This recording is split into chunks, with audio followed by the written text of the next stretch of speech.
시청자 여러분 안녕하십니까? BOA 모닝뉴스 시작합니다.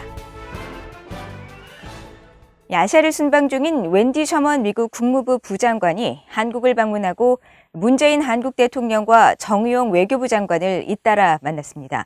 셔먼 부장관은 북한이 미국의 대화 제의에 조속히 호응할 것을 기대한다면서 미국과 한국의 긴밀한 대북 정책 조율을 강조했습니다. 첫 소식 조상진 기자가 보도합니다. 일본에 이어 한국을 방문한 웬디 셔먼 국무부 부장관은 22일 청와대에서 한국의 문재인 대통령을 만났습니다. 셔먼 부장관과 문 대통령은 북한 문제 해결을 위한 협의의 중요성에 공감했으며 미한 동맹이 동북아와 인도 태평양을 아우르는 지역의 평화와 안보, 번영의 연결고리라는 점을 재확인했다고 미국 국무부가 밝혔습니다. 한국 청와대는 셔먼 부장관이 미국의 대화 제의에 대해 북한이 조기에 호응해 오기를 기대한다면서 또 한국과 대북 정책과 관련한 긴밀히 조율된 노력을 함께 나가기를 바란다고 말했으며 중국 방문 시 중국 측과도 대북 정책과 관련해 심도 있는 논의를 하고자 한다고 말했다고 밝혔습니다. 문 대통령은 또 지난 5월 미한 정상회담 당시 한반도의 완전한 비핵화와 항구적 평화 정착을 위한 공조 약속을 상기시키면서 미북 대화 재개를 위해 셔먼 부장관이 적극 노력해달라고 당부했다고 전했습니다. 이어 셔먼 부장관은 서훈 한국 국가안보실장과의 별도 면담을 통해 미한 정상회담의 성과를 바탕으로 미북, 남북 대화 재개와 미한 동맹의 포괄적 강화 발전을 위한 후속 이행 방안에 대해 논의했다고 설명했습니다. 셔먼 부장관은 청와대 방문에 앞서 한국 외교부 청사를 찾아 정의용 외교부 장관을 만났습니다.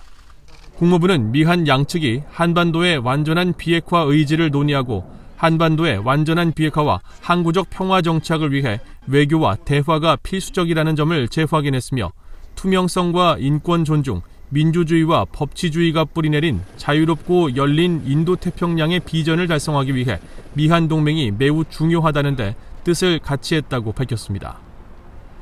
셔먼 부장관은 이인영 통일부 장관과 최영준 통일부 차관과도 면담을 갖고 최근 한반도 정세와 대북 정책에 대한 의견을 교환했으며 특히 한반도 평화와 안정을 위한 한국 통일부의 역할이 매우 중요하다고 강조하면서 남북 간 대화와 협력에 대한 미국의 지지 입장을 거듭 표명했다고 국무부는 밝혔습니다.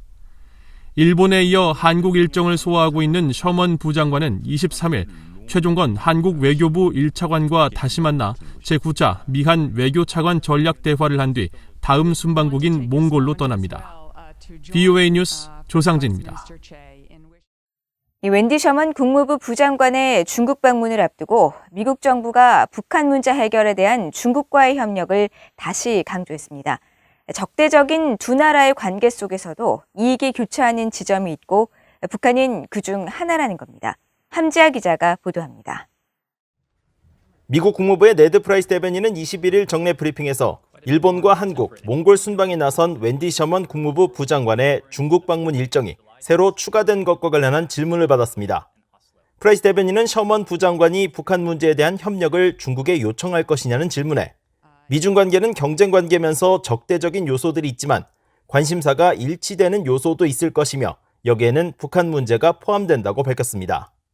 It is in no one's interest for the DPRK to be a threat to the region and potentially beyond. It is in no one's interest to see a humanitarian catastrophe potentially unfold in the DPRK. And so I think it is safe to say that we do have some alignment of interests when it comes to the DPRK, and we'll be in a position to explore that. 프라이스 대변인은 그러면서 토니 블링컨 국무장관이 양제츠 중국 공산당 외교 담당 정치국원과 만났을 당시 북한 문제를 논의했으며 중국은 북한 정권에 영향력이 있다는 점을 다시 상기시켰습니다. Secretary Blinken, the last time he spoke with Director Yang, spent much of that conversation speaking to our DPRK policy review, which had recently been completed, knowing that the PRC does have influence, a relationship with the regime in the DPRK that perhaps few other countries do. 앞서 국무부는 21일 보도자료를 통해 웬디 셔먼 부장관이 25일부터 이틀간 중국을 방문한다고 추가된 일정을 밝혔습니다. 지난 18일부터 일본과 한국, 몽골 등 아시아 국가를 순방 중인 셔먼 부장관은 중국 텐진에서 왕이 중국 외교 담당 국무위원 겸 외교부장 등과 만날 예정입니다.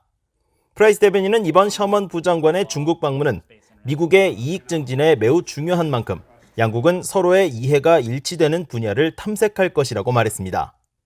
21일 일본 도쿄에서 개최된 미한일 외교차관 협의회는 북한에 어떤 메시지를 보내느냐는 질문에 3자 회담의 목적은 북한에 메시지를 보내기 위한 것은 아니라 3자 관계를 강화하기 위해서라며 선을 그었습니다. 프라이스 대변인은 그러면서 우리는 미한일 3자 관계가 이런 도전에서 얼마나 중요한지 알고 있다면서 미한일 3자 관계는 지난 수년간 강화와 보강을 추구해온 것이라고 강조했습니다. BOE 뉴스 함자입니다. 아시아를 순방하고 있는 웬디 셔먼 미국 국무부 부장관이 25일부터 중국을 방문할 예정인 가운데 북한 문제에 대한 논의가 어떻게 이루어질지 주목됩니다. 미국 내 전문가들은 중국이 바이든 행정부의 점진적 그리고 단계적 비핵화 방안을 지지할 것이라는 전망과 함께 중국은 현재 한반도 상황에 만족하고 있고 미국에 협조할 동기가 없다는 진단이 나옵니다. 조은정 기자가 보도합니다. 1990년대 북한과 제네바 핵협상과 미사일 협상을 벌였던 로버트 아인훈 전 국무부 비확산 군축 담당 특별보좌관은 VOA에 미국과 중국은 북한 비핵화라는 공통의 목표를 갖고 있다고 평가했습니다. 그러면서 이번 웬디 셔먼 국무부 부장관의 중국 방문을 통해 중국 측은 바이든 행정부의 대북 접근법 지지 입장을 밝힐 것으로 본다고 말했습니다. In substance, the principal overlap seems to be that both sides see denuclearization as a long-term objective that has to be approached incrementally.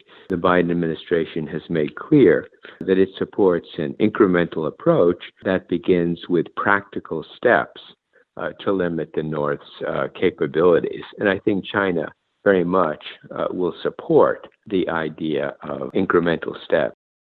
1994년 북핵 1차 위기 당시 미북 제네바 기본 합의를 이뤘던 로버트 갈루치 전 국무부 북핵 특사도 중국과 미국은 미북 관계 정상화와 비핵화 절차에서 연계점을 갖고 있는 것으로 보인다며 북한과 진전을 위한 좋은 방안에 합의할 수 있을 것으로 내다봤습니다. 반면 에반스 리비어 전 국무부 동아태 담당 수석 부차관보는 현재 중국은 한반도 상황의 현상 유지를 원한다며 중국이 한반도와 관련해 미국에 협조할 동기가 없어 보인다고 평가했습니다. And that status quo is North Korea is and is going to remain a nuclear-armed country. North Korea is not currently testing long-range ballistic missiles or nuclear weapons, nor is it engaging in major provocations. And as long as that continues to be the case, I don't see that there's much incentive for Beijing to engage the United States in any cooperative fashion on the Korean Peninsula, particularly given the terrible state of U.S.-China relations. 백악관 국가안보회의 대량살상 무기 조정관을 지낸 게리 세이모어 박사도 중국은 북한이 핵과 미사일 실험을 하지 않는 현재 상황에 만족하고 있다며 중국은 자국 이해에 부합할 때만 미국에 협력할 것이라고 지적했습니다. At the end of the day, they would like to see a denuclearized Korean peninsula without any U.S. security alliance system. So for China, they're comfortable with ending the US-ROK military alliance in order to achieve peace and denuclearization. 전문가들은 제재 완화와 관련해 바이든 행정부는 유연하면서도 신중한 입장을 취할 준비가 돼 있다며 북한의 핵과 미사일 제한을 받아들이면 일부 압박을 제거하거나 완화하겠다는 신호를 여러 차례 보냈다고 말했습니다. 그러나 중국이 제재를 철저히 이행하지 않고 있는 데 대한 불만이 있으며 북한이 비핵화 조치를 취하지 않는 것은 제재 완화의 가장 큰 걸림돌이라고 지적했습니다. BOA 뉴스 조은정입니다. 아베 신조 전 일본 총리는 대북 제재는 매우 효과적인 것으로 대북 최대 압박 정책을 계속 유지해야 하며 북한 핵 폐기를 위한 유엔 결의의 완전한 이행을 위해 미한일 공조가 중요하다고 밝혔습니다. 아베 전 총리는 21일 미국의 민간 연구단체인 후보 연구소가 주최한 화상대담에 참석해 자신의 재임 기간 일본의 대북 정책 기조는 북한 정권에 의한 일본인 납북자 문제와 북한의 핵과 미사일 문제, 일본, 북한 간 국교 정상화 등 포괄적인 것이었다면서 이는 현재 스가 요시히데 총리 정부에서도 동일하다고 설명했습니다. 그러면서 북핵 문제 해결과 관련해 북한의 완전하고 검증 가능하며 돌이킬 수 없는 비핵화, 즉 CBI들을 위해 유엔 안보리 결의를 완전히 이행하는 것이 중요하다면서 대북 제재가 매우 효과적이었다는 것은 분명하며 최대 압박 정책이 계속 유지될 필요가 있다고 강조했습니다. 아베 전 총리는 이어 일본과 한국 간 관계가 지금보다 더 강화된다면 이 같은 대북 압박에 더 큰 도움이 될 것이라면서 미한일 3국 공조를 바탕으로 일한 관계를 진전시켜야 한다고 말했습니다. 영국 주재 북한 공사를 지낸 태영호 한국 국회의원이 6.25 한국전쟁 당시 북한에 의해 납치된 피해자와 가족들의 교육을 지원하는 법률 개정안을 발의했습니다. 한국 국회 제1야당인 국민의힘 소속 태영호 의원은 22일 보도자료를 통해 한국전쟁 납북 피해자와 가족들이 국가의 보호를 받아야 함에도 불구하고 그동안 사회적 차별과 편견 등으로 충분한 교육을 받지 못해 가난이 되물림되는 열악한 환경에서 생활하고 있다고 지적했습니다. 그러면서 국가가 이들 납북 피해와 가족들에게 교육을 지원할 수 있도록 대통령령으로 정하는 내용이 포함된 전후 납북자법 개정안을 대표 발의했다고 밝혔습니다.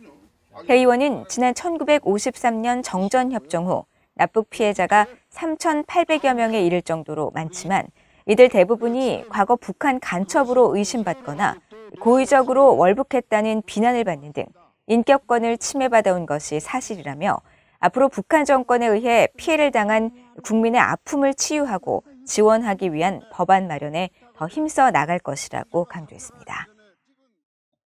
6.25 한국전쟁 당시 북한군과 전투 중 실종됐다가 지난 2018년 북한에 의해 송환된 한국전 참전 미군의 유해가 유족들과 미국 관계자들이 지켜보는 가운데 21일 미국 알링턴 국립묘지에 안장됐습니다. 미국 전쟁포로 실종자 확인국 DPAA는 1950년 18살에 미군 제57야전 포병대대 소속으로 한국전쟁에 참전해 그해 12월 장진호 전투에서 실종된 노빈 브로켓 상병의 유해 안장식이 거행됐으며 미군과 미국은 그의 봉사와 희생에 존경과 감사를 보냈다고 밝혔습니다. 브로켓 상병의 유해는 지난 2018년 7월 북한이 돌려보낸 유해 상자 55개에 포함되어 있었으며 신원은 2019년에 확인됐지만 신종 코로나 바이러스 확산에 따른 어려움으로 안장식이 연기되었습니다. 브로켓 상병의 유족들은 70여 년의 세월이 지나 조국과 가족의 품으로 돌아온 참전 용사들의 여정이 얼마나 힘들고 고된 것이었는지 다시 한번 깨닫게 됐다며 이들의 희생 위에 오늘날의 평화가 있다는 것을 생각하는 계기가 됐다고 말했다고 KTV즈 등 미국 지역 언론들이 전했습니다. 이상으로 BOA 모닝뉴스를 모두 마칩니다. 시청해주신 여러분 고맙습니다.